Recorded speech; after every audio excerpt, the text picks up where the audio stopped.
Point समझना है। बेटा तुम खड़ी क्यों हो क्लास में?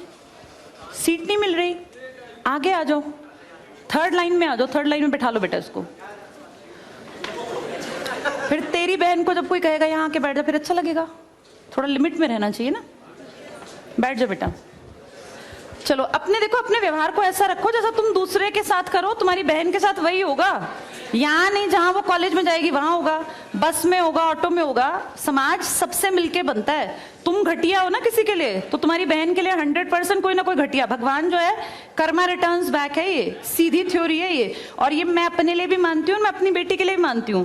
मैं जैसा कर रही हूँ ऐसा ही मेरे साथ होगा, या मेरे घर वालों के साथ। तुम जैसा कर रहे हो ऐसा तुम्हारे भाई बहनों के साथ होगा ही होगा। हम किसी भी बेटी के साथ गलत करेंगे ना, तो अपने आप को इसके लिए तैयार रखना कि मेरी बहन भी पढ़ने निकलेगी। आज छोटी है तो कल निकलेगी। चाचा की बेटी, मामा की बेटी, ऐसा नहीं कोई घर में रिश्ते ही ना हो, माँ भी तो होगी। जैसा तुम कर रहे हो ऐसा तुम्हारी माँ के साथ जरूर घटित हुआ होगा। अब तुम कर रहे हो। बड़े अच्छे कई एड्स हैं, उसमें एक जवान लड़का ना सीटी बजा रहा होता है, तो उसकी माँ, देखा तुम लोगों ने वो, उसकी माँ कहती है बेटा मत कर। तुम्हारी उम्र का था वो लड़का, उसकी माँ लगा लो मेरी एज की मुझसे 2-4 साल बड़ी होगी, क्योंकि जो बच्चे 20 के हैं उनके माँ 40-45, उनकी माँ 45 साल तक की होती हैं। तो लगातार सीटियां बजा रहा है, उसकी माँ उसको कहती है बेटा मत कर। वो इरिटेट हो जाती है, तो वो फील करता है कि मेरी माँ ऐसा क्यों, मतलब क्यों चिढ़ रही है सीटी बजाने से, घर में बैठ के बजा रहा था सीटी। तो उसकी माँ को याद आता है कि जब मैं रोज बस स्टॉप पे जाती हूँ, 45 साल की अधेड़ उम्र की एक औरत, एक घटिया लड़का, मतलब ऐसे नहीं होते बिल्कुल ही घटिया जिनकी परवरिश हो, वो रोज उसको परेशान करता है, उस 45 साल की औरत को। तो उसको फिर फील होता है कि ये मेरा बेटा जो हरकत कर रहा है ये उस लड़के से मेल खाती है। बहुत अच्छा ऐड है, उसका एसेंस बहुत अच्छा निकल के आता है कि एक्सप्लॉयटेशन सिर्फ जवान लड़कियों का नहीं होता। आप गलत कर रहे हो ना, कोई आपकी माँ के साथ, आपकी बहन के साथ कहीं ना कहीं कोई गलत करेगा फिर।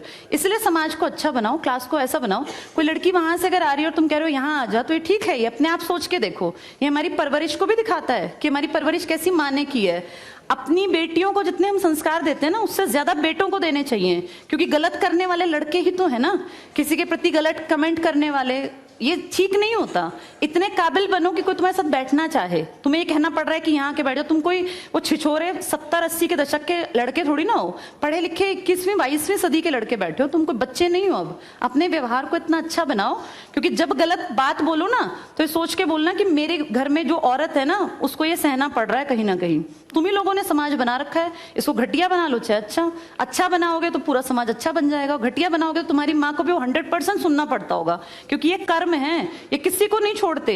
तुम सबको चार दीवारी में नहीं रख पाओगे। तुम्हारी माँ को भी कहीं ना कहीं बाहर निकलना पड़ता है, चाहे वो मार्केट सब्जी लेने जाती हो, गांव में रहते हो तो गली में तो निकलती है ना, उसको भी सुनना पड़ता होगा, क्योंकि समाज बनाने वाले तुम ही लोग हो। तो ये ध्यान रखो सबको कि भाई किसी को हमारे किसी भी कमेंट से बुरा ना लगे, और इनको अलग मत समझो। जैसे तुम्हारी बहनें ऐसी ये हैं, पसंद आना कोई अलग बात होती है, पर व्यवहार अच्छा रखना चाहिए। तुम्हारी परवरिश अच्छी माने की है, कम से कम ये दिखा के चलना। चलो ये टॉपिक